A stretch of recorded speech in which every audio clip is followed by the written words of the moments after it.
Over 1,000 years ago, a mysterious castle rose atop a hill, overlooking the rivers and fields around it. But what makes Rozafa unforgettable isn't just its architectural grandeur. It's a hidden secret within its walls. A sacrifice so terrifying, a woman was immured alive to protect the fortress for generations to come. Who was she? Why was she walled in? And how has her legend survived through centuries? Today, we will uncover all the images, stories, and mysteries of Rozafa Castle, from its foundation to what we see today. The night settles gently over the northern plains, and the land around Shkodër grows quiet. The rivers slow their visible movement, reflecting faint moonlight as if trying not to disturb the dark. Above them, rising from a solitary hill where water and stone meet, the ancient walls of Rozafa Castle rest in silence. From a distance, the fortress looks almost like part of the mountain itself, its pale stone softened by centuries of wind, rain, and forgetting. No torches burn now, no guards call out into the night. Only the outline of walls and towers remains, watching as it has watched for more than 2,000 years. Imagine approaching this hill long after sunset. The path beneath your feet is uneven, worn smooth by countless footsteps that came before yours. Merchants, soldiers, shepherds, mothers, invaders, pilgrims, all of them climbed this same slope under different skies, carrying different fears. The air is cool, carrying the faint scent of river water and wild grass. Somewhere below, the Drin and Buna rivers meet and slide past one another, indifferent to human history. Above them all, Rozafa stands, patient and unyielding. This is not a castle that announces itself with grandeur or symmetry. Its walls twist and follow the natural shape of the rock beneath, rising where the stone allows, bending where it demands. From the very beginning, this place was shaped as much by nature as by human hands. Long before legends were whispered and sacrifices remembered, this hill was already a place of watchfulness. Long before the name Rozafa was spoken, people understood that whoever controlled this height controlled the land below. The earliest builders arrived here in a world without written history. They were Illyrians, ancestors of the people who would later call this land Albania. To them, this hill was not just a strategic point, but a living presence. Stone was not dead. Earth was not silent. Every rock carried weight and memory. When they laid the first stones, they did so slowly, deliberately, pressing them into place with hands hardened by labor and belief. These were not walls built for beauty. They were built for survival. Life below the hill was uncertain. Floods reshaped the land each year. Rival tribes moved through valleys and passes. Winters were harsh, and summers brought both abundance and danger. From the hilltop, the world made more sense. You could see approaching figures hours before they arrived. You could see smoke rising where it should not be. You could watch the rivers swell and retreat. Safety in those early days meant height and vision. As centuries passed, the hill did not lose its importance. New people came. New rulers claimed it. The Romans arrived with their roads and order, recognizing immediately what the Illyrians already knew. They reinforced what was there, reshaping walls, adding structure, imposing their own sense of permanence onto the landscape. For the Romans, stone was authority. A wall was not just protection. It was a declaration that this place belonged to them. But Rome, like all empires, eventually loosened its grip. Control shifted. Names changed. The hill remained. Byzantine builders followed, layering their work over what came before, not erasing history, but compressing it. Venetian hands added their influence later still, adapting the fortress to the age of cannons and gunpowder. Each era left marks, some visible, some hidden, deep within the walls, where different stones meet in quiet testimony to different centuries. Yet for all these changes, Rozafa Castle is remembered not for emperors or armies, but for a woman. The legend begins simply, as many ancient stories do. 3 brothers set out to build a castle on this hill. Each day, they worked from sunrise to sunset, lifting stones, stacking walls, shaping the fortress with hope and effort. And each night, as darkness fell and the brothers returned home, the walls collapsed. By morning, everything they had built lay in ruins, stones scattered, as if the hill itself had rejected them. This happened again and again. Day after day, the same pattern repeated. Exhaustion set in, fear followed. Finally, the brothers sought guidance beyond themselves. An old man appeared, or a wandering sage, depending on the telling. He spoke not of tools or techniques, but of sacrifice.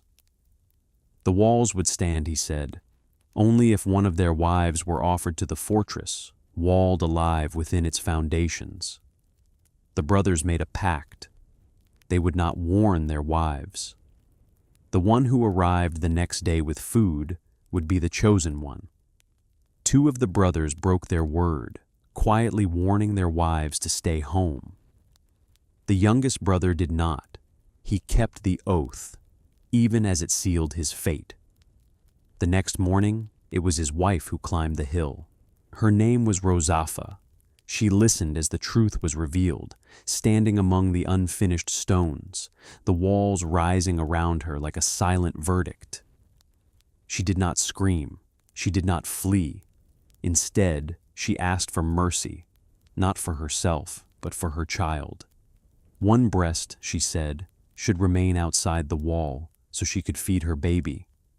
One eye so she could watch him grow. One hand so she could caress him. One foot so she could rock his cradle. And so the walls were built around her.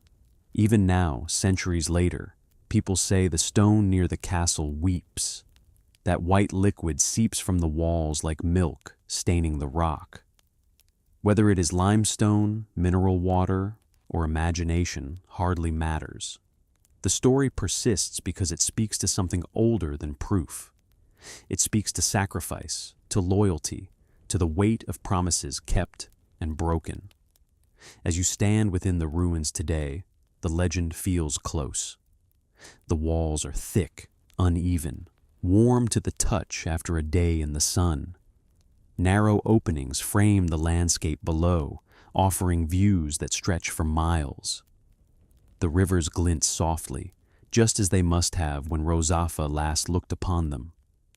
Wind moves through the empty spaces, carrying echoes that sound almost like breath. Time moves differently here. Modern noise fades quickly. The city below feels distant, unreal. Up on the hill, there is only stone, sky, and the slow passing of centuries. You can sit on a fallen block and imagine the fortress alive. Voices calling out, footsteps echoing, the low hum of daily life continuing within these walls. Rozafa Castle does not overwhelm with grandeur. It endures with quiet strength. It asks nothing from you except stillness. To walk its paths is to move through layers of memory, each step carrying the weight of countless others. Empires rose and fell here. Faiths changed. Languages shifted. And still, the hill remains. As night deepens, stars appear overhead, scattered across the sky with ancient familiarity. The castle holds its silence, guarding the rivers, the city, and its own secrets. Somewhere within these stones, legend and history rest together, inseparable. And this is only the beginning. The night air grows cooler as the hours drift onward, and the castle settles deeper into its long, familiar stillness.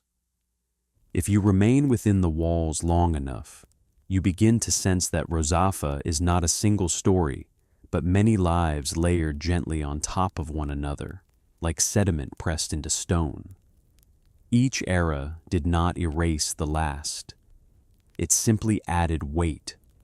Imagine the castle during its busiest years, when these walls were not ruins but boundaries of daily routine. At dawn, the sound of movement would ripple through the fortress. Wooden doors creaked open. Footsteps echoed along stone pathways still damp with night air. Fires were coaxed back to life, sending thin trails of smoke upward into the pale morning sky. From above, the rivers below would reflect the first light of day, signaling the beginning of another cycle of watchfulness. Life inside the castle was never easy, but it was structured. The rhythm of days followed necessity rather than comfort. Guards changed shifts before sunrise, climbing towers to scan the valleys and river crossings. Their eyes were trained not just for armies, but for anything unusual: smoke where there should be none, movement where stillness was expected. In this world, attention was survival. Families lived within these walls too, not just soldiers. Children learned early to navigate uneven stone steps, to avoid dark corners where the ground dropped away suddenly. They played quiet games, their laughter contained by thick walls, their world defined by courtyards and narrow passages. For them, the castle was not a symbol of power or sacrifice. It was simply home. Water was precious. It had to be carried, stored, guarded. Food arrived from below, hauled up the hill by those strong enough to climb with heavy loads. Grain, olives, dried meat. Simple sustenance, enough to endure. In times of peace, supplies flowed more freely. In times of siege, every mouthful mattered. And sieges did come. Rozafa Castle was tested many times, its walls absorbing both impact and intention. Armies gathered below, campfires flickering at night like constellations fallen to earth. Shouts and horns echoed up the slopes. Stones were hurled, arrows flew. Yet the fortress held, not because it was beautiful or perfectly designed, but because it worked with the land instead of against it. The steep hill, the rivers, the irregular shape, all made assault difficult and defense stubbornly effective.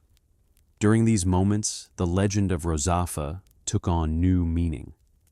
The idea that a life had been given so the walls would stand was not just a story, it was a reminder. To defend the castle was to honor a sacrifice already made. Whether people truly believed the tale or simply repeated it, the effect was the same. The walls were more than stone. They were obligation. As centuries passed and power shifted, the castle adapted. When the Ottomans arrived, they did not destroy Rozafa. They reshaped it. Towers were reinforced. New structures rose within, old outlines. The fortress became part of a larger network of control, guarding routes, monitoring trade, projecting authority. Yet even under new rulers, the castle retained its older spirit. You cannot fully claim a place like this. You can only occupy it for a time. Ottoman life inside the fortress followed its own rhythms. Calls to prayer echoed softly against stone. Courtyards took on new functions. The walls witnessed new uniforms, new languages, new customs. But the essentials remained unchanged. People still woke with the sun. They still worried about food, water, safety. They still looked outward from the towers, measuring the world below. Over time, the castle's military importance began to fade. Technology changed. Borders shifted. The hill that once commanded everything slowly became less central. People moved away. Maintenance slowed, stones loosened, roofs collapsed. Nature began its quiet work of reclaiming space. Grass pushed through cracks, Small plants rooted themselves where mortar had weakened. Rain pooled in places once kept dry. The fortress did not fall dramatically. It simply exhaled, releasing its grip on daily life. And yet, it never disappeared. Travelers continued to climb the hill. Locals still pointed toward the walls when telling stories. The legend of Rozafa endured, passed down not through books, but through voices. Mothers told it to children. Guides told it to visitors. Each retelling softened some edges and sharpened others, but the core remained unchanged. A promise, a sacrifice, a wall that would not stand without it. Standing in the ruins today, you can feel that continuity. The stone beneath your hand has been touched by countless others. Some were builders, some were defenders, some were simply passing through, leaving nothing behind but a footprint and a memory. The castle absorbs these traces quietly, without judgment. The wind that moves through the broken towers is the same wind that once carried voices, prayers, warnings. It moves freely now, no longer stopped by doors or roofs. It whistles through gaps where windows once framed watchful eyes. It carries the scent of water from the rivers below, just as it always has. As the night deepens further, the stars above grow brighter. The city lights below shimmer faintly, modern and distant, a reminder that time has continued beyond these walls. Yet up here, the feeling is different. Time feels layered rather than linear. Past and present sit side by side, neither dominating the other. Rozafa Castle does not demand attention. It waits. It allows you to sit with it, to breathe slowly, to let thoughts drift as easily as the clouds that pass overhead. It does not rush its story, and neither should you. There is more still to uncover, more silence to listen to, more history resting just beneath the surface of stone. And so the night continues, gently, patiently, as Rozafa has always done. The deeper the night becomes, the more the castle seems to retreat inward, drawing its long history closer rather than letting it spill outward. Darkness smooths the sharp edges of the ruins. Broken walls look whole again in the low light, and collapsed towers regain their shape in shadow. It is at this hour, when the world quiets and the mind slows, that Rozafa feels closest to how it once was. Imagine the fortress during a calm night centuries ago. No siege, no urgency, just the steady routine of watch. A guard leans against cold stone, cloak pulled tight against the wind, eyes tracing familiar shapes in the darkness. He knows this landscape intimately. He can sense the river's movement without seeing it, hear changes in the wind before weather arrives. Below him, the world sleeps unevenly, scattered with small lights and distant sounds that rise and fade. Inside the walls, life has slowed. Fires burn low, reduced to embers. Families rest in close quarters, wrapped in wool and silence. Somewhere, a child stirs, then settles again. Somewhere else, an older man lies awake, listening to the wind and thinking of things long past. The castle holds all of this without comment, enclosing countless private moments within public stone. In these hours, the legend of Rozafa feels less like a story and more like a presence, not something dramatic or frightening, but something steady. A reminder that the walls exist because someone chose endurance over escape. Whether the sacrifice truly happened as told matters less than what the story teaches. That stability comes at a cost. That promises shape structures just as surely as stone does. The builders who came after the legend may not have known her name, but they felt the weight of what they were adding to. Every repair, every reinforcement, every adjustment carried an unspoken respect for what stood before. You do not build casually atop a place so heavy with meaning. Even conquerors tread carefully here. As time passed, the castle became less about defense and more about memory.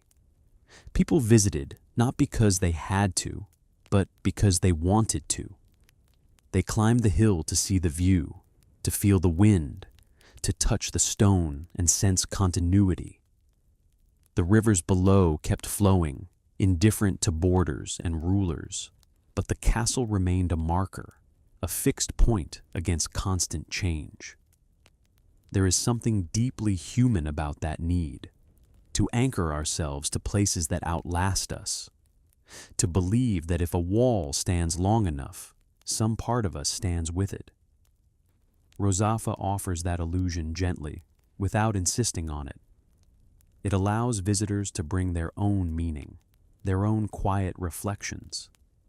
As the centuries moved forward and modern life gathered speed, the castle did not attempt to keep up. Roads were built elsewhere. Cities expanded outward. New structures rose, taller and brighter. Rozafa stayed where it was, content to watch from above. Its role shifted from protector to witness.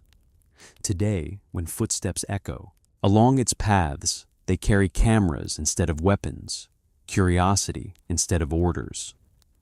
Voices speak softly, instinctively lowered, as if the space itself encourages restraint. People pause more often here. They look outward longer. They listen. At night, when most have gone, the castle returns fully to itself. The walls cool. The air grows still. The hill becomes once again what it has always been, a meeting place of earth, water, and time. The rivers continue their quiet work below, reshaping the land grain by grain.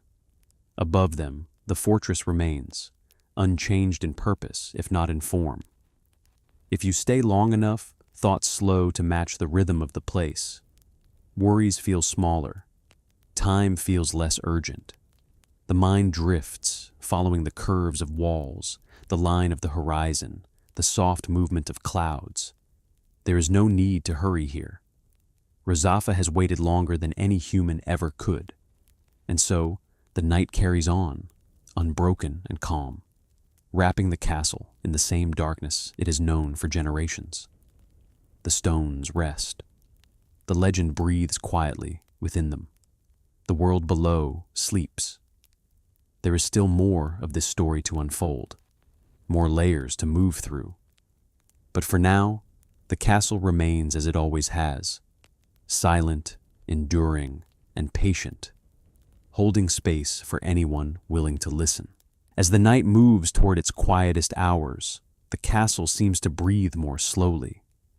The wind softens, no longer rushing through broken arches, but drifting instead, careful not to disturb the stillness. Above, the sky deepens into a darker blue, stars appearing sharper, more deliberate, as if placed there one by one. Rozafa rests beneath them, unchanged, untroubled by the passage of centuries. There is a moment, sometime before dawn, when places like this feel almost suspended.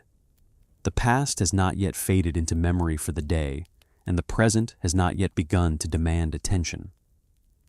In this narrow space between, the castle feels whole, not repaired, not restored, but complete in its quiet endurance. Imagine the hill at this hour, long ago. No lanterns, no artificial light, only moon and starlight reflecting faintly off stone. Guards move slowly along the walls, their steps measured, their senses sharpened by darkness. They know every dip and rise in the walkway, every loose stone, every sound the night makes when nothing is wrong. Silence itself becomes a language. When it breaks, they notice. Below, the rivers shift gently, their surfaces barely visible but always present. Water has its own memory. It remembers the shape of the land, even as it changes it. Flood after flood, season after season, The rivers have shaped the valley, just as the castle has shaped the human experience of this place. Neither rushes, neither forgets. The legend of Rozafa lives quietly in these hours, not as tragedy, but as foundation, a reminder that permanence is never free and that stability often rests on unseen sacrifices. The story is told many ways, but always with the same weight. It is not meant to frighten. It is meant to explain why something so old still stands. As the first hint of dawn begins to gather on the horizon, the sky lightens almost imperceptibly. Shadows soften. The outlines of the walls become clearer, emerging gently from the night. Birds begin to stir, their calls tentative at first, then more confident. Another day approaches, as it has thousands of times before. The castle does not greet the morning with celebration. It accepts it calmly. Light slides across stone, revealing textures shaped by time rather than design. Cracks, chips, worn edges, all marks of survival rather than decay. The ruins do not look broken in the early light. They look honest. From the highest point, the view opens once more. The rivers catch the dawn, reflecting pale gold. The city below begins to wake, distant and faint. Smoke rises from chimneys. Movement returns to the valley. Life resumes its forward motion, while the castle remains still, watching without judgment. Visitors will arrive later. Voices will echo. Footsteps will stir dust that has settled overnight. Stories will be told again, some carefully remembered, others loosely shaped by imagination. The castle will accept all of it. It always has. But for now, in this early hour, Rozafa belongs only to itself. To the stones that remember hands long gone. To the wind that has learned every passageway. To the quiet legend that refuses to fade. And as the sun lifts fully above the horizon, another day begins, adding itself gently to the long, unbroken story of the hill, the rivers, and the castle that stands between them. As the light strengthens and the first real morning takes hold, the castle reveals itself more fully, not as a single structure, but as a collection of spaces shaped by use, abandonment, and return. Walking deeper inside the walls, you begin to notice how the fortress was never designed to impress, only to endure. There are no grand halls meant to inspire awe, no symmetrical courtyards laid out for ceremony. Instead, everything feels practical, reactive, shaped by necessity rather than ambition. Walls curve when the rock beneath them demands it. Paths narrow unexpectedly, then widen again, responding to terrain rather than plan. In the earliest centuries, life inside these walls was governed by uncertainty. Seasons could not be trusted. Rivers could flood without warning, cutting off routes and isolating communities. Enemies could appear from beyond the horizon with little notice. The castle's purpose was to reduce that uncertainty, to slow danger long enough for people to respond. It was never meant to eliminate fear, only to manage it. Those who lived here learned to live with constant awareness. Sound mattered. Wind direction mattered. Even silence mattered. A sudden absence of familiar noises could signal danger just as clearly as shouting. People slept lightly, waking often, trained by habit rather than instruction. Children grew up absorbing this vigilance without being told. It became part of the body, as natural as breathing. Daily tasks were shaped by the limits of the space. Water storage had to be monitored carefully. Food was preserved with an understanding that help might not come quickly if supplies ran low. Firewood was stacked strategically, protected from rain but accessible at all times. Nothing was wasted casually, because everything required effort to bring up the hill. Over time, these habits became traditions, not written laws, but shared knowledge passed quietly from one generation to the next. Where to stand during heavy rain, which stones became slippery in winter, which corners of the wall caught the strongest wind. The castle taught its inhabitants how to live within it. As political control shifted, these internal rhythms remained surprisingly consistent. Roman administrators may have imposed order, Byzantine governors may have added bureaucracy, Venetian commanders may have introduced new defensive concepts, and Ottoman authorities may have reshaped internal life according to their own systems. But the fundamentals did not change. People still needed warmth, water, food, and safety. The castle still responded the same way to weather and time. What changed most was the meaning assigned to the place. For the Illyrians, the hill was sacred as much as strategic.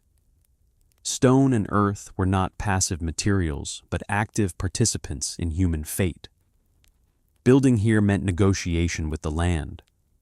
For the Romans, the castle represented control, a node in a larger system of dominance and movement. For the Byzantines, it was defensive outpost guarding fragile borders. For the Venetians, it was a strategic asset tied to trade routes and maritime influence.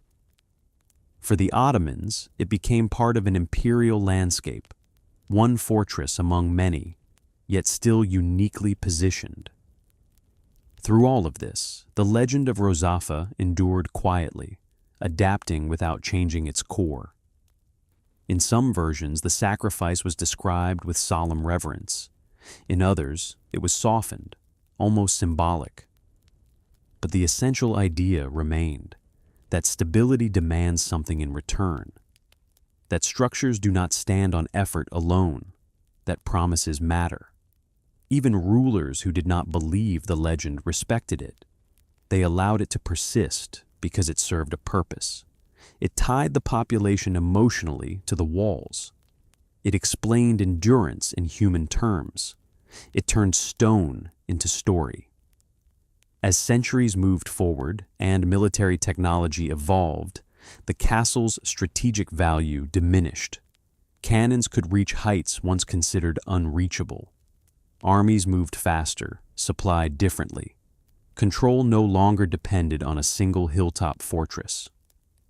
Gradually, attention shifted elsewhere. Repairs became less frequent. Garrisons thinned. Families moved down into the valley, closer to trade and farmland. The castle did not resist this transition. It did not collapse in protest. It simply adapted again, this time to emptiness. Rooms once filled with voices grew quiet. Courtyards echoed only with wind. Roofs deteriorated slowly, not through violence, but through neglect. Rain found its way into places once carefully sealed. Sunlight fell where it had never reached before. Nature reclaimed space patiently, without intention or judgment. Yet abandonment did not erase presence. Even in partial ruin, the castle retained its gravity. People continued to climb the hill, if only to look, to remember, or to feel connected to something larger than themselves. Shepherds rested against its walls. Travelers paused there to orient themselves. Storytellers brought listeners to the ruins to give weight to their words.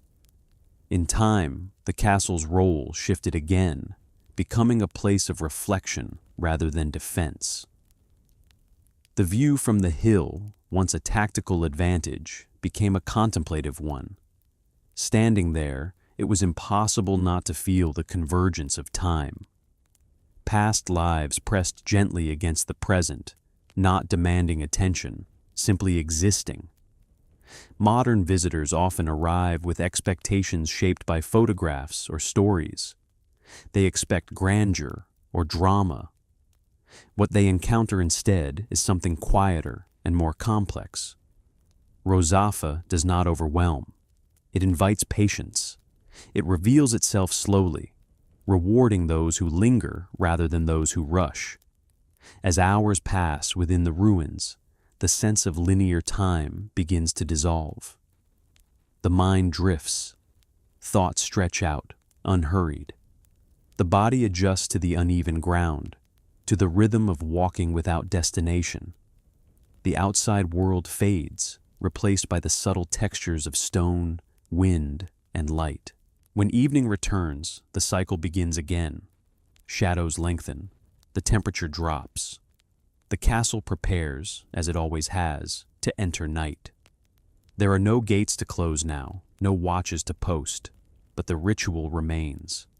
Darkness gathers gently, settling into cracks and corners.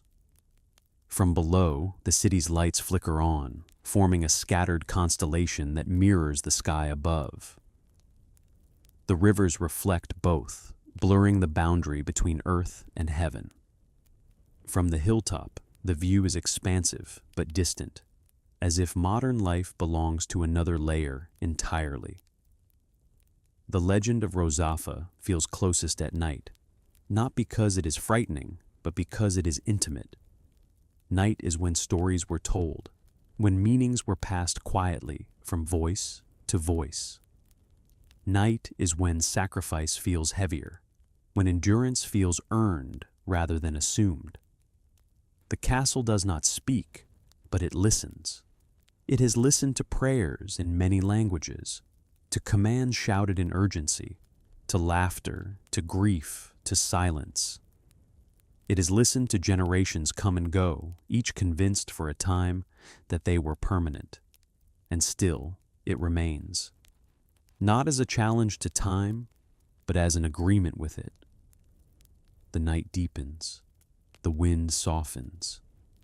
The hill settles once more into its ancient patience, holding space for memory, for rest, and for anyone willing to slow down enough to feel it. Night does not arrive here suddenly.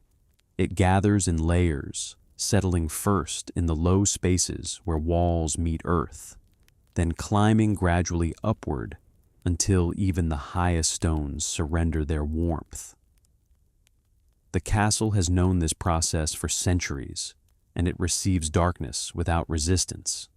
Stone cools, air thickens, sound changes character. Footsteps, if there are any, seem louder for a moment, then fade completely. Long ago, this was the hour when lamps were checked and repositioned, when fires were fed not for comfort, but for survival. Flame was never trusted blindly. It was watched, adjusted, guarded. Too little and the cold would creep into bone and breath. Too much and smoke would choke the enclosed spaces. Balance mattered. Everything depended on balance. Inside the walls, families once gathered closer together as night deepened. Conversations slowed. Words were chosen more carefully. Silence became acceptable, even valued. It was understood that night demanded less from people, not more. Energy was conserved. Movement was minimal. The castle itself encouraged this restraint, narrowing pathways, lowering ceilings, guiding bodies towards stillness. Sleep, when it came, was rarely deep. Even in times of peace, vigilance lingered. A distant sound could mean nothing or everything. Wind against stone could be mistaken for movement. Animals passing below might trigger brief alarm. People learned to drift rather than collapse into rest, hovering between awareness and dreams. Dreams themselves were shaped by the environment. Stone, height, enclosure. These elements followed the mind into sleep. People dreamed of falling, of walls closing in, of endless climbing. They dreamed of sacrifice without always understanding why. The legend of Rozafa did not need to be spoken every night to be present. It lived in the structure itself, in the way the castle demanded endurance without explanation. Children born within these walls grew accustomed to this atmosphere early. Fear was not dramatized. It was normalized. So was resilience. By the time they could walk, they understood where not to step, where to stand during storms, when to be quiet. The castle educated without instruction. As centuries passed and populations shifted downward into the valley, night within the castle changed, but it did not disappear. Fewer voices echoed against the walls. Fewer fires burned, but the rhythms remained embedded in the stone. Even empty, the castle behaved as though it were still inhabited. Wind traced the same paths it always had, funneled through gaps and corridors shaped long before modern boundaries existed. Rain struck familiar surfaces, collected in familiar hollows. Moss grew where water lingered, softening edges that had once been sharp with purpose. In this quiet abandonment, the castle entered a new phase of existence. It no longer functioned primarily as protection, but as memory. And memory, unlike defense, does not require constant maintenance, only requires presence. Travelers who reached the hill after sunset often felt this shift immediately. The air carried weight, not threatening, but insistent. Sound seemed absorbed rather than reflected. Even voices spoken softly felt out of place, as though the space preferred restraint. Some visitors stayed only briefly, unsettled by the stillness. Others lingered, drawn by it. Sitting against a wall warmed by the last traces of daylight, they felt time stretch. Minutes loosened. Thoughts slowed. The modern world receded without effort. From this vantage point, history does not present itself as a sequence of events, but as a continuous pressure. Each era pressed its needs into the same stone, leaving subtle impressions rather than dramatic scars. The result is not a ruin frozen in a single moment, but a structure layered with intention. Late at night, when clouds clear and the sky opens fully, the castle aligns again with its oldest role, observation. Long before artificial light, the stars were both guidance and comfort. Patterns repeated predictably. Cycles could be trusted, even when human systems failed. Guards once used these hours to orient themselves, measuring time by constellations rather than clocks. The passage of night was not an inconvenience, but a responsibility. To stay awake was to participate in continuity, to hold the present steady until morning returned. That sense of holding, of maintaining balance, echoes through the legend of Rozafa itself. The sacrifice was not dramatic for its own sake. It was functional, a decision made to prevent collapse. The myth does not celebrate suffering. It acknowledges necessity, and that acknowledgement is perhaps why the story persists. It does not promise reward. It does not resolve neatly. It simply explains why something stands when logic suggests it should not. As night reaches its deepest point, the castle feels closest to its original purpose, not as a military installation, but as a threshold between safety and exposure, between permanence and decay, between past and present.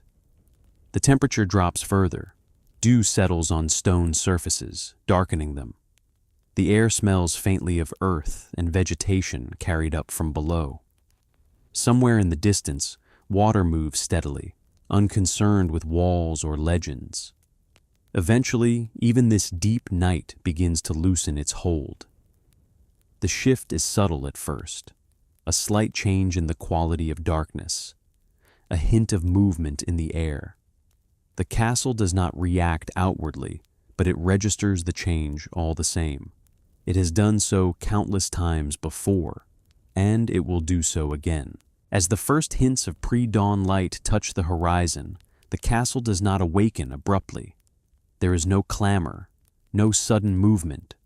Instead, the stone seems to inhale and exhale with the approaching day, its surfaces absorbing the faint illumination gradually. Colors begin to emerge from the shadows, the muted browns of weathered bricks, the soft greens of moss and lichen, the gray that has always defined the worn edges. Every corner, every crevice takes its time to reveal itself. There is no hurry, no expectation, only the slow, inevitable transition from darkness to light. In this liminal space between night and morning, the wind carries a different tone. It is gentler now, less insistent, almost reflective. It brushes along the parapets and staircases, echoing faintly in the empty rooms. The sound is subtle but persistent, a reminder that even silence has texture. Somewhere below, water trickles steadily, feeding the narrow channels carved into stone centuries ago, channels that once supplied baths, kitchens, and gardens. Today, they serve only as evidence of the ingenuity of those who built here, the way human necessity left enduring marks on the land. If you were present at this hour, you would notice the small, almost imperceptible shifts in the castle's environment. Tiny birds emerge from hidden niches, their calls tentative at first, growing bolder as light strengthens.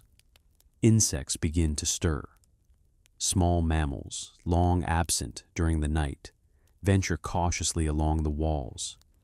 Each movement is careful, measured, respectful of the heavy stone and the history it contains.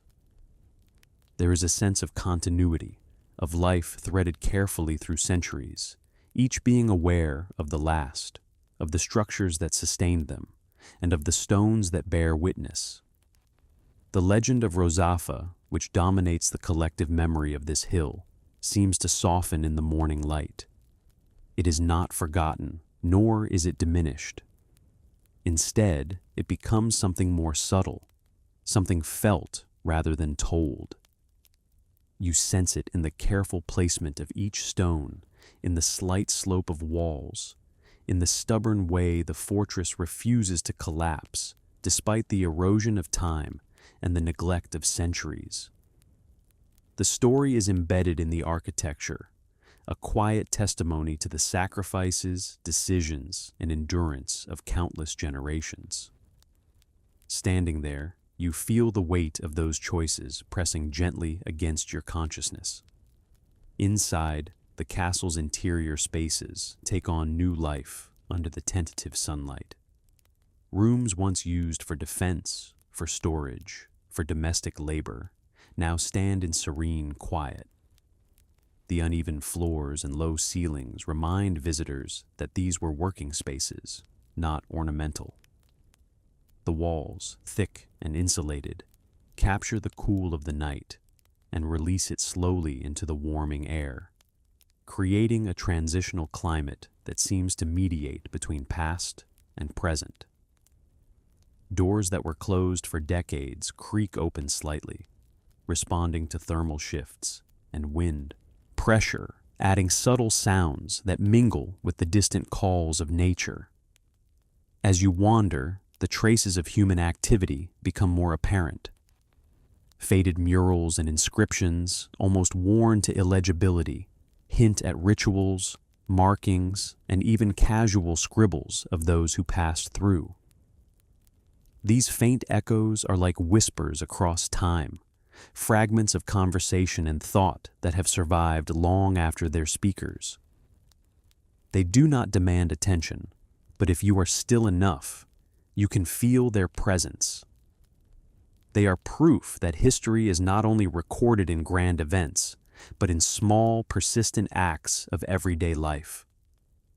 The courtyard, once a hub of activity, appears almost suspended in time. Stone pathways are weathered but intact, suggesting the careful labor of countless hands over generations. Patches of vegetation grow where maintenance has relaxed, but their presence adds a delicate balance to the rigid geometry of human construction. The walls enclose this space with a quiet authority, creating a protected environment where the interplay of light and shadow becomes almost meditative. Each step you take is accompanied by the soft crunch of gravel and earth, the subtle sound of life returning to the open spaces. Higher on the walls, where battlements allowed lookouts to scan the surrounding landscape, the horizon is slowly revealed. Mountains in the distance take on soft hues as the sun ascends. Valleys, rivers, and plains are painted with muted colors, their outlines both precise and gentle. The vastness beyond the castle contrasts with the concentrated energy of the fortress itself, emphasizing how this structure was both a point of connection and separation, a mediator between human settlement and the untamed world beyond. The wind carries scents of earth, flora, and distant water, combining into an olfactory map that echoes the strategic importance of this vantage point throughout history. Descending into smaller chambers, you encounter traces of domestic life. Hearths carved into stone, shallow recesses that once held cooking implements, storage niches that hint at careful rationing. Even though these objects are long gone, the spaces they occupied retain the memory of function. You can imagine the rhythm of life here centuries ago, the careful tending of fires, the preparation of meals, the hushed conversations at night. Each detail, though subtle, is preserved in the architecture itself, a silent teacher of endurance and adaptation. The legend of the sacrifice, central to the cultural memory of Rozafa, resonates differently at this hour. Where night emphasized mystery and fear, dawn emphasizes contemplation. The story becomes a meditation on permanence and impermanence, on the cost of stability and the inevitability of change. The stone walls bathed in morning light are monuments not only to human ingenuity, but to human vulnerability. They teach that every structure, every decision, every act of creation carries echoes forward, long after. The builders are gone. Walking along the ramparts, you notice the precise geometry of the stonework. Each block, though irregular, fits into the whole with remarkable intentionality. Gaps between stones are narrow, yet they allow for subtle movement, expansion, and contraction over centuries. The masons who shaped these walls understood that true durability requires both rigidity and flexibility. They understood that permanence is not the absence of change, but the accommodation of it.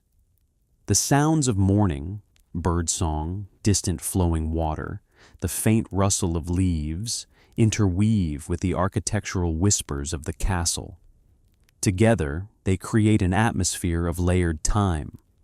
You feel connected to generations you cannot see, to hands that place stone upon stone, to eyes that first looked over the same valleys, and to voices that first told the story of Rozafa. The past is not merely history here. It is a tangible presence, alive in air, light, and stone. Even as human activity begins to increase below the hill, farmers moving toward fields, traders preparing for the day, children venturing outdoors, the castle retains a sense of detachment. It is simultaneously part of the world and apart from it, observing without intrusion. Its rhythm is slower, more deliberate, a reminder that not all processes are governed by haste. The passage of centuries has imparted patience, a quality you can feel in the slight sway of stone underfoot, in the gentle resistance of ancient doors, in the way shadows lengthen and shorten with subtle inevitability. As the sun climbs higher, its rays strike the castle with increasing warmth. Stone surfaces absorb the light, radiating it slowly into the air, softening the morning chill. Shadows retreat gradually, revealing textures previously hidden, the small imperfections and subtleties that only time and weather could produce. Each wall, each stair, each ledge seems to have its own story, a subtle narrative embedded in cracks, chips, and worn edges. The castle is no longer merely a structure. It is a living record, its history encoded in the very material of its existence. Within the main hall, the interplay of light and space creates a quiet spectacle. Dust motes drift lazily in sunbeams, tiny and insignificant on their own, yet together they animate the atmosphere, lending it movement and life. The echo of footsteps is muted, not by absence, but by the deliberate thickness of the walls and floors. A gentle breeze enters through open windows, carrying with it the scent of distant forests, damp earth, and faint traces of the river below. It is as if the castle itself exhales, sharing with anyone present the essence of the surrounding world. Visitors who arrive during this hour are treated to a profoundly different experience than those who entered under the cloak of night. The air feels lighter, less oppressive, more expansive. One can wander through corridors, stairways, and courtyards without the heavy awareness of vigilance that dominates nocturnal hours. The castle, while still imposing, now offers a sense of calm observation. Its formidable presence softens in daylight, becoming a gentle guardian rather than a daunting sentinel. In the courtyards, sunlight reveals details of construction that the night obscured. Stones of varying shapes and sizes are fitted together with precision, revealing the skill of countless generations of masons. In some areas, repairs from later centuries are evident, their slightly different hues a testament to ongoing care and adaptation. These subtle distinctions remind visitors that the castle is not a relic frozen in time, but a living document, continuously shaped by human hands and environmental forces. Each modification tells a story, often unrecorded in books, but visible to the patient observer. The legend of Rozafa hovers quietly over the castle, no longer emphasized by shadows and fear, but by contemplation and reflection. The story of sacrifice and endurance resonates in the spaces themselves. Walls constructed with intention, towers placed strategically, corridors designed for both defense and daily life. Each architectural decision mirrors the myth. The castle embodies the principle of balance, strength tempered with necessity, permanence built atop human vulnerability. Ascending the staircases, one can sense the rhythm of daily life that once occupied these spaces. Footfalls of long-departed inhabitants seem to echo faintly, a soft reminder of constant motion that has long since ceased. Each room, though empty, retains an aura of its original purpose. Storage, sleeping quarters, communal gathering spaces, defensive posts. Even the smallest chambers, dimly lit and sparsely furnished, reflect a careful consideration of function and human need. The castle was designed not for grandeur alone, but for endurance and practical resilience. Mid-morning brings the sound of the world outside into sharper focus. From the hill below, one hears the distant chatter of villagers, the movement of animals, the occasional clang of metal tools. These sounds, familiar across centuries, intertwine with the ambient resonance of the castle itself. Echoes bounce along stone corridors, sometimes extending beyond perception, suggesting presence without confirmation. The sensory layering, visual, auditory, olfactory, creates a unique experience where the boundary between past and present is subtle, permeable, and deeply immersive.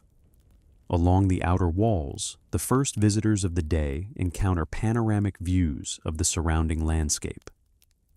Rolling hills stretch toward the horizon, their surfaces patterned with forests, cultivated fields, and the winding course of rivers. The castle's elevated position offers a perspective both strategic and meditative. One can imagine the purpose of this vantage in centuries past, monitoring for approaching threats, observing travelers, and ensuring control over surrounding lands. Yet in the present, the view invites reflection, not vigilance. The vastness instills both humility and wonder. Small details begin to emerge in the mid-morning light. Lichen clinging to stone, moss growing in shaded crevices, faint discolorations where rainwater has carved its path. All testify to the interplay between human construction and natural processes. Visitors often pause at these points, captivated by the subtle beauty of time's influence on durable structures. Each imperfection is a reminder that even the strongest stone succumbs gradually to nature's rhythms, yet does so with dignity and grace. The sensory richness extends indoors as well. Sunlight filtering through narrow windows illuminates fresco remnants and carved stone patterns, revealing the artistry and care embedded in everyday spaces. Dust settles slowly on ledges and beams, forming delicate layers that shift with each passing hour. These quiet details reinforce the sense of continuity. The castle has witnessed centuries, survived storms, and observed generations, yet it continues to exist, persistent and patient. Moving through the inner courtyards, one perceives the echoes of communal activity. Imagine once bustling kitchens, filled with the smells of simmering food, the clang of pots, the soft murmurs of conversation. Consider the bedrooms, modest yet functional, where families and guards rested, prepared for duty, or shared stories of daily triumphs and hardships. Every empty space retains an impression of human rhythm, a silent narrative of lives that have long since passed, yet remain palpable through the architecture and atmosphere. In the towers, the air shifts slightly, cooler and drier, carrying the faint scent of the surrounding forests and distant waters. The elevated position amplifies the castle's connection with both earth and sky, offering perspectives that blend the tactical with the poetic. From here, one can imagine centuries watching dawn break over valleys, fields, and villages, their gaze steady and vigilant, while the castle itself functions as both protector and observer, a sentinel of time as much as of people. By late morning, the warmth of the sun becomes more pronounced. Stones that were once cool now radiate heat slowly, wrapping the courtyards, corridors, and stairways in a subtle, enveloping comfort. The interplay of shadow and light shifts constantly, altering the perception of depth and texture in every corner. Visitors moving through these spaces notice that the castle seems to breathe with them, the warmth seeping into bones, the gentle echoes responding to each footstep, the air charged with centuries of stories. In the open courtyards, tiny details come alive under the sunlight. Patches of moss glimmer with dew. Minute insects traverse cracks in the stone, and wildflowers sprout unexpectedly through gaps in paving stones, stubbornly asserting life against the backdrop of human construction. The courtyard, once the hub of defensive drills and domestic chores, now serves as a stage for subtle reflections on endurance, patience, and quiet beauty. Every surface carries memory. Every texture tells a story of human and natural coexistence. Inside the great halls, the subtle scent of aged wood and stone mingles with a faint, lingering aroma of herbs once stored in niches and cupboards. If one listens carefully, the soft creaks of settling timbers and shifting stone create a rhythm that is both reassuring and meditative. The castle, though largely silent, is far from lifeless. It hums with the echoes of countless footsteps, conversations, and gestures, preserved in the architecture itself. Even empty, the rooms are alive with suggestion, inviting the visitor to imagine daily routines, the meticulous preparation of meals, and the measured cadence of lives lived within these walls. From the towers and ramparts, the view becomes more vivid. The surrounding valleys stretch into gentle undulations of forest and field, rivers winding gracefully, reflecting sunlight like threads of silver. Human settlements appear as clusters of rooftops, each telling its own story of labor, adaptation, and rhythm. The strategic placement of Rozafa Castle, commanding and yet harmonious with the landscape, reinforces both its historical importance and its meditative quality. One senses how intimately human ingenuity was tied to understanding and responding to the environment. Midday brings a subtle shift in atmosphere. The sun now fully illuminates the courtyard, revealing textures that were hidden in softer light. Stones show their age and resilience, each crack and groove a testament to endurance. The castle walls, though worn, display an elegant geometry that speaks of centuries of careful planning and skilled craftsmanship. The observer notices the interplay of erosion and preservation, the forces of time shaping, but never destroying, the purpose and beauty of the fortress. As you wander through hallways, you sense the attention to detail in construction. Narrow staircases, designed both for defense and efficiency, rise steeply, with worn treads that bear the invisible weight of countless feet. Doorways, sometimes irregular in shape, suggest adaptive solutions to uneven terrain or evolving defensive needs. Each corner, each niche, and each corridor embodies a compromise between practicality and aesthetic subtlety, revealing a sophisticated understanding of architecture long before modern concepts were formalized. In quieter chambers, the imagination can trace the daily lives of past inhabitants. Hearths, though cold now, hint at the warmth they once provided. Storage niches suggest careful rationing, the movement of goods, and daily preparation of food. Furniture, where remnants remain, carries faint impressions of use. The curve of a chair back smoothed by countless hands, the uneven surfaces of tables shaped by centuries of activity. These small details remind the visitor that history is not only the record of battles or rulers, but of ordinary lives, quietly inscribed into the fabric of space. The legend of Rozafa, ever present yet subtly woven into the architecture, resonates differently in the light of day.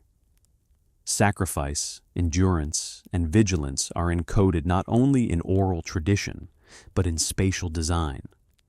The castle's walls, towers, and courtyards mirror the narrative of protection and stability achieved through personal cost. This legend, once a story of fear and awe, transforms into a quiet meditation on human resilience and the persistence of memory.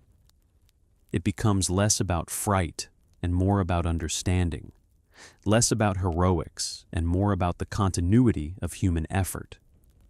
Walking along outer walls, one notices how the fortifications interact with the environment. Battlements, carefully angled, provide defensive advantage while offering sweeping views of the surrounding landscape. Paths once used by sentries reveal gentle inclines and curves, optimized for both speed and endurance.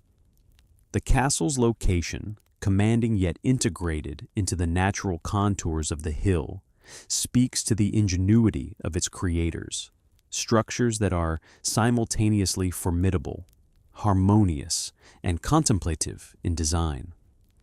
Within the inner courtyards, small signs of wildlife begin to emerge. Birds flit along ledges, their shadows dancing briefly across stone surfaces. The occasional rabbit or squirrel moves carefully through shaded nooks, reminding the visitor that human structures are never truly separate from the rhythms of nature. Even insects play a role in the subtle dynamism of the castle's mid-morning life. The blend of human and natural activity, past and present, creates a complex but gentle pattern, one that rewards patient observation and quiet engagement. In rooms once used for strategic planning, one imagines the deliberation of commanders, the careful attention to maps and communication. The walls absorb and reflect this imagined presence, offering a sense of temporal layering. Here, history is not fixed, but cumulative, a series of decisions, observations, and actions, each leaving an imprint on the physical and psychic structure of the castle. By mid-morning, these layers become perceptible to those who move slowly, breathe deeply, and attune themselves to the rhythm of the fortress. By midday, the sun has reached its highest point, pouring light over every stone, corridor, and courtyard of Rozafa Castle. The warmth is gentle, yet insistent, touching even the thickest walls and crevices. Every stone, once cold in the early morning, now radiates heat slowly into the air, creating a sensation of calm persistence. Dust motes float lazily in the beams, catching the sunlight and momentarily glowing like tiny suspended stars, drifting in patterns only a patient observer could follow. In the outer courtyards, shadows have shifted, revealing details of the stonework previously hidden. The subtle textures of weathered surfaces become apparent. The faint indentations left by centuries of footsteps, the erosion patterns carved by wind and rain, and the delicate growth of lichen in shaded nooks. Each detail tells a story of endurance, of human hands shaping and reshaping the environment, of nature quietly reclaiming its space. As visitors wander the courtyards, the air carries a rich tapestry of scents. Warm stone mixes with the faint aroma of herbs growing in hidden nooks, the subtle tang of nearby river waters, and the gentle earthiness of moss and grass. These scents, combined with the soft rustle of leaves and distant calls of birds, create an environment of subtle sensory immersion. The castle is not merely a structure. It is a living archive of the elements, both natural and human, interacting across centuries. Inside the halls, the atmosphere shifts subtly. The interplay of light and shadow highlights the fine craftsmanship of walls, arches, and doorways. Traces of frescoes and decorative carvings emerge from the stone, offering glimpses into the artistry and intention of long-gone builders. Each room carries a distinct personality. The kitchens hint at warmth and labor, with niches and ledges for pots and ingredients. The sleeping quarters suggest quiet reflection, rest, and the careful rhythm of daily life. Even the smallest spaces tell stories of purpose, endurance, and human presence. The legend of Rozafa is palpable at this hour, though its presence is quieter, more contemplative than in the haunting darkness of night. Visitors can sense the weight of sacrifice and the persistence of human resilience in the very stones of the castle. Walls built to defend, towers constructed to observe, corridors designed to endure, they all mirror the narrative of devotion and strength embedded in local memory. The legend, once a tale of awe and fear, now becomes a meditation on patience, effort, and continuity. Along the ramparts, the view expands. Rolling hills, dense forests, and winding rivers stretch toward the horizon, a living canvas of life that has persisted alongside the castle for centuries. The positioning of the fortress, commanding yet harmoniously integrated with the landscape, is revealed as a masterstroke of strategy and observation. One imagines sentries observing the land with attentive vigilance, while simultaneously appreciating the beauty and order of the world around them.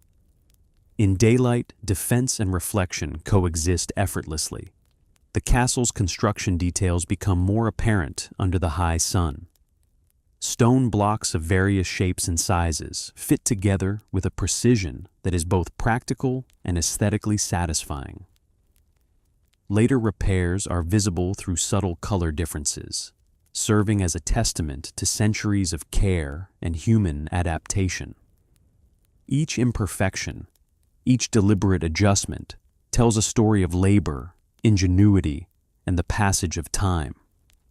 The architecture itself becomes a medium through which the past speaks to the present, a quiet narrator of human persistence.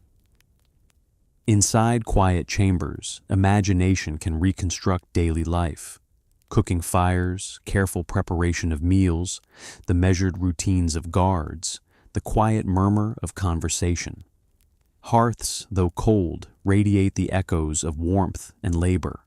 Furniture, worn by generations, carries the subtle imprints of repeated use. Even empty rooms hum with history, suggesting moments of joy, concern, and reflection experienced within their walls.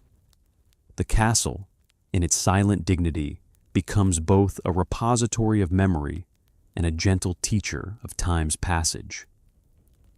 Outside, small signs of wildlife remind visitors of the ongoing interplay between human presence and nature. Birds flit along battlements, their shadows fleeting across sunlit stone. Squirrels explore shaded nooks. Insects navigate cracks and ledges with careful persistence.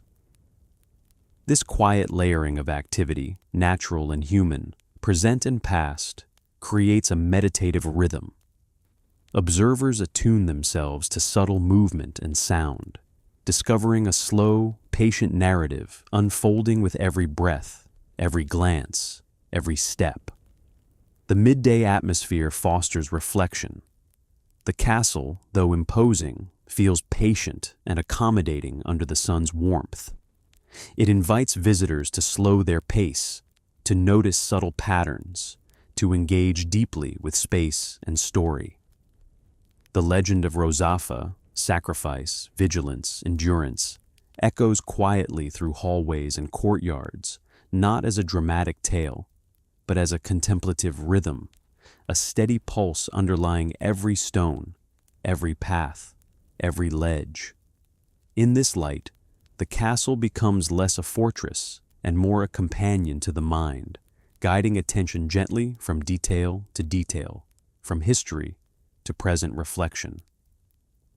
As the sun begins to tilt toward afternoon, the air softens with a slight breeze, carrying the mingled scents of stone, earth, and river. Shadows lengthen and twist, revealing new textures and nuances in the walls and floors. The castle feels alive, its presence magnified by the gentle contrast of light and shade, by the interplay of solid structure and subtle movement.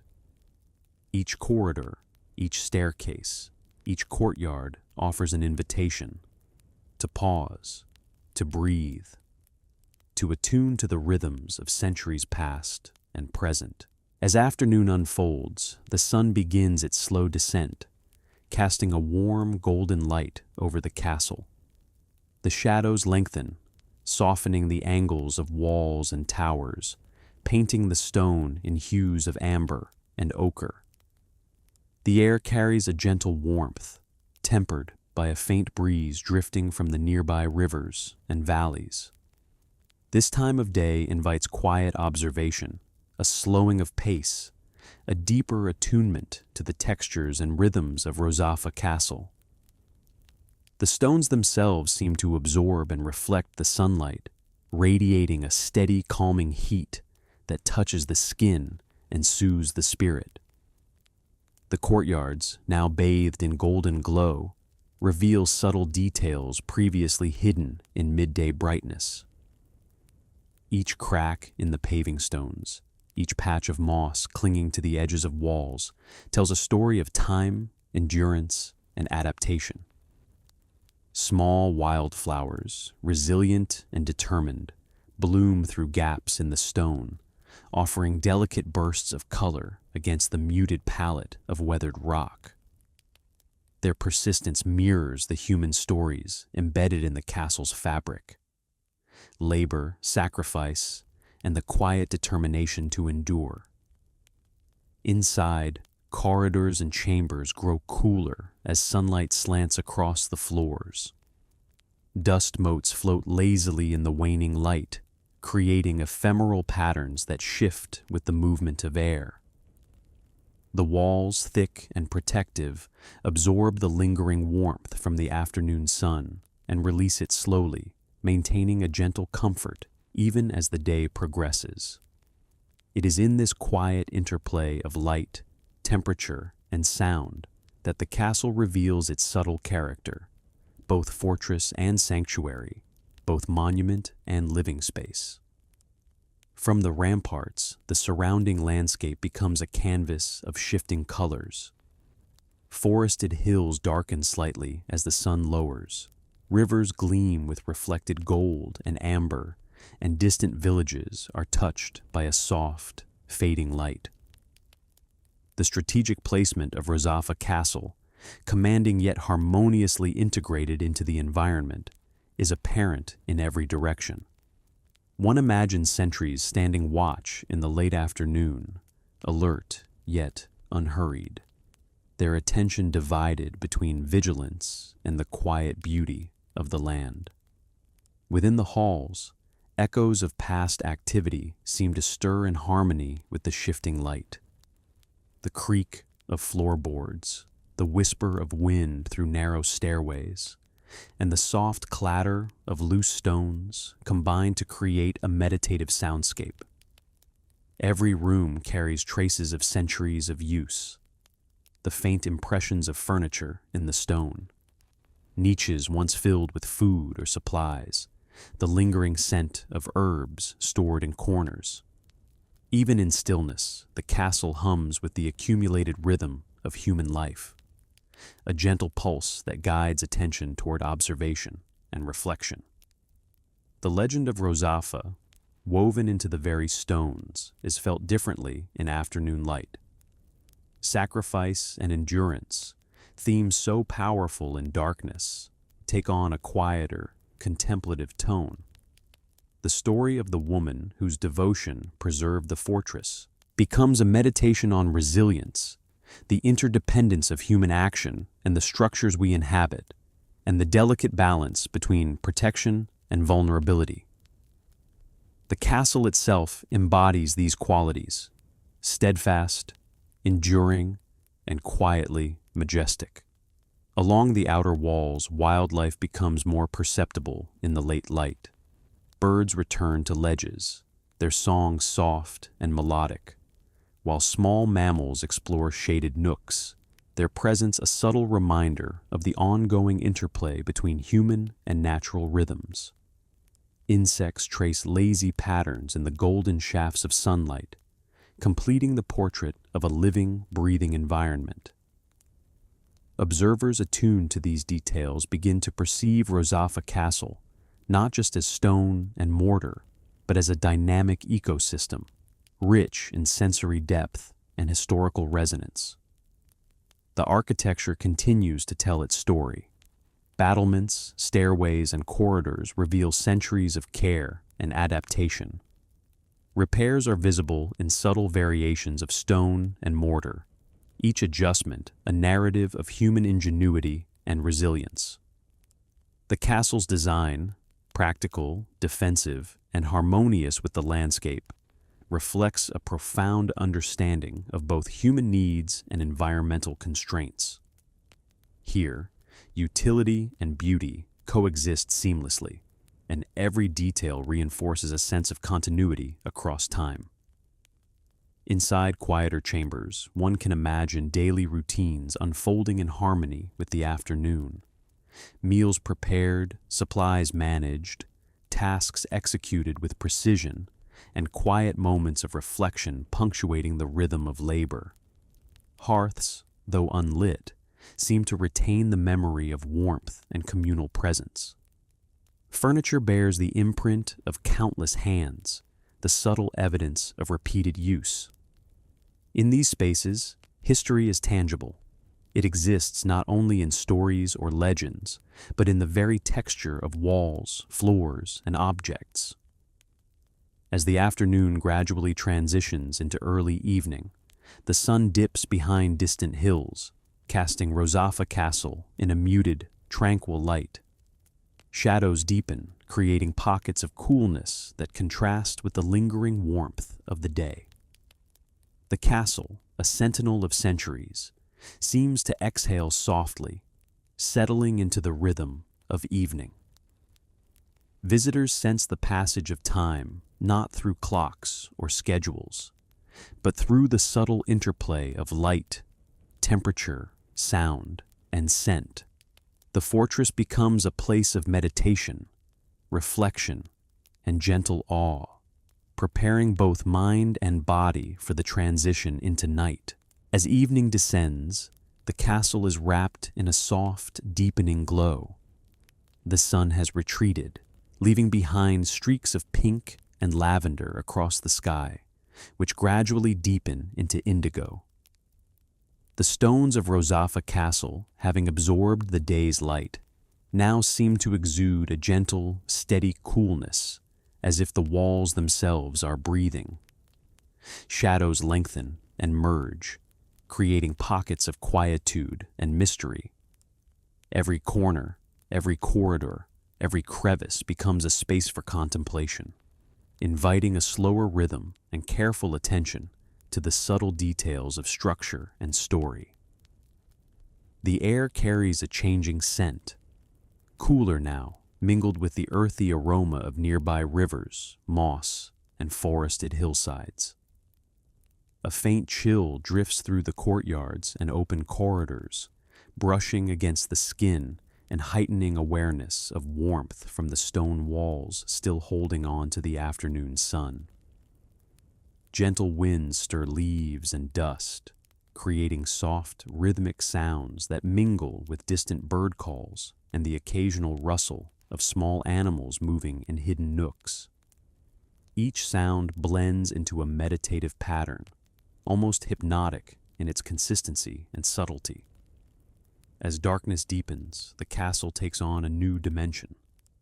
Hallways and chambers, once bathed in daylight, now reveal textures and contours in muted monochrome, illuminated only by residual twilight or the soft glow of lanterns and torches if present.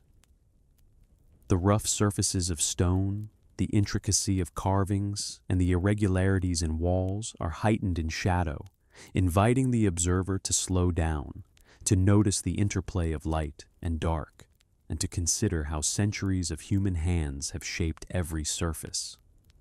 The castle becomes less a fortress and more a living, breathing archive, containing echoes of labor, sacrifice, and resilience.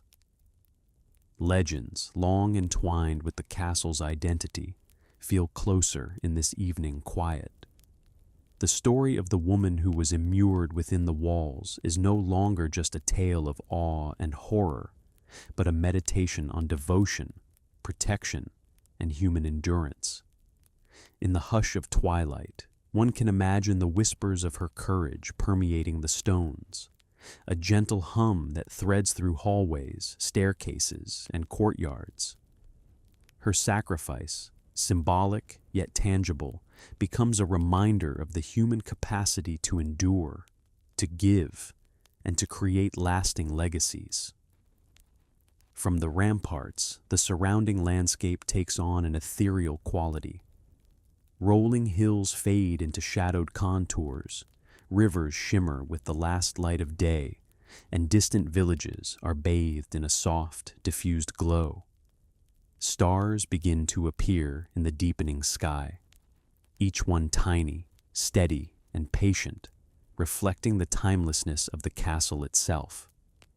The position of Rozafa Castle, commanding yet harmonious with the land, becomes strikingly evident in this light. It stands as both guardian and witness observing the ebb and flow of life in the valley below, enduring in quiet dignity. Inside, the castle's chambers are hushed, yet alive with the memories of countless lives. The faint smell of herbs, earth, and weathered stone mingles with lingering traces of activity. Tasks completed, meals prepared, conversations held. Floors creak softly under imagined footsteps. Doors whisper with memory, and even the empty hearths seem to carry the warmth of countless fires long extinguished. These subtle sensory layers create a quiet meditation on human presence, labor, and passage of time, inviting anyone who walks the halls to slow their pace, breathe deeply, and attune to history. Nightfall deepens, and with it comes a serene intimacy. The castle seems to exhale into the darkness, its silhouette blending with the hills behind it. Gentle breezes carry the scent of the river, the faint musk of stone, and the occasional whisper of nocturnal creatures. Shadows merge, creating spaces for imagination to roam. Soldiers pacing corridors, cooks stirring hearths, children playing quietly in hidden corners, and the soft, determined steps of sentries walking their posts. Every imagined sound, every imagined movement blends seamlessly into the ambient quiet, reinforcing the meditative quality of the night. The legend of Rozafa, woven so tightly into the walls, is present in every detail. One can imagine the whispers of her story threading through stone and mortar, connecting the past to the present. Visitors sense not only the grandeur of the architecture, but the emotional weight it carries. Sacrifice, resilience, protection, and the enduring human desire to leave something lasting behind. The castle is a monument, not just to strategic genius, but to the persistence of memory, the careful cultivation of continuity, and the quiet strength of human devotion. Finally, Rozafa Castle, as it stands today, is both familiar and transformed. Tourism, restoration, and preservation have softened some edges and accentuated others, yet the essence remains unchanged. Stones that once bore the weight of labor and legend now carry the steps of visitors, historians, and travelers. Each pathway is worn yet honored, each tower commanding yet inviting, and each chamber offering a quiet invitation to reflection. The surrounding landscape remains majestic, a living testament to the passage of centuries and the persistence of natural beauty. As night envelopes the castle completely, Rozafa stands as a silent witness to time. The rivers, forests, and hills around it continue their eternal rhythm, echoing the same patterns observed for centuries. Lanterns, if lit, offer soft illumination, creating pools of warmth and shadow that highlight the intricate textures of walls and towers. The air is calm, the stone steady, and the atmosphere thick with history, legend, and quiet endurance. Anyone present feels simultaneously small and connected, aware of human fragility and resilience, the fleeting present and the weight of centuries. The castle invites contemplation, reflection, and gentle awe. Every detail, from the smallest carved stone to the grandest tower, carries meaning. Every shadow, every whisper of wind, every rustle of leaves contributes to a sensory tapestry that grounds the visitor in time, space, and story. Rozafa Castle is more than a monument. It is a living memory, a tactile archive, and a quiet teacher of patience, perseverance, and the enduring human spirit. In this final stillness, one can truly sense the journey Rozafa has taken, from its earliest foundation, through sacrifice, labor, and legend, to its present-day incarnation as a place of history, reflection, and quiet beauty. The stones hold the weight of centuries, the air hums with memory, and the surrounding land speaks of continuity and change. Rozafa Castle, both enduring and alive, offers the final lesson. History is not only to be observed, but to be felt, experienced, and allowed to seep gently into the mind, body, and soul. Finally, Rozafa Castle, as it stands today, is both familiar and transformed. Tourism, restoration, and preservation have softened some edges and accentuated others, yet the essence remains unchanged. Stones that once bore the weight of labor and legend now carry the steps of visitors, historians, and travelers. Each pathway is worn yet honored, each tower commanding yet inviting, and each chamber offering a quiet invitation to reflection. The surrounding landscape remains majestic, a living testament to the passage of centuries and the persistence of natural beauty. As night envelopes the castle completely, Rozafa stands as a silent witness to time. The rivers, forests, and hills around it continue their eternal rhythm, echoing the same patterns observed for centuries. Lanterns, if lit, offer soft illumination, creating pools of warmth and shadow that highlight the intricate textures of walls and towers. The air is calm, the stone steady, and the atmosphere thick with history, legend, and quiet endurance. Anyone present feels simultaneously small and connected, aware of human fragility and resilience, the fleeting present and the weight of centuries. The castle invites contemplation, reflection, and gentle awe. Every detail, from the smallest carved stone to the grandest tower, carries meaning.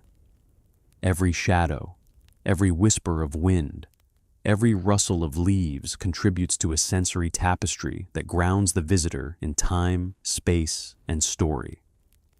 Rozafa Castle is more than a monument. It is a living memory, a tactile archive, and a quiet teacher of patience, perseverance, and the enduring human spirit. In this final stillness, one can truly sense the journey Rozafa has taken, from its earliest foundation through sacrifice, labor, and legend, to its present-day incarnation as a place of history, reflection, and quiet beauty. The stones hold the weight of centuries, the air hums with memory, and the surrounding land speaks of continuity and change. Rozafa Castle, both enduring and alive, offers the final lesson. History is not only to be observed, but to be felt, experienced, and allowed to seep gently into the mind, body, and soul.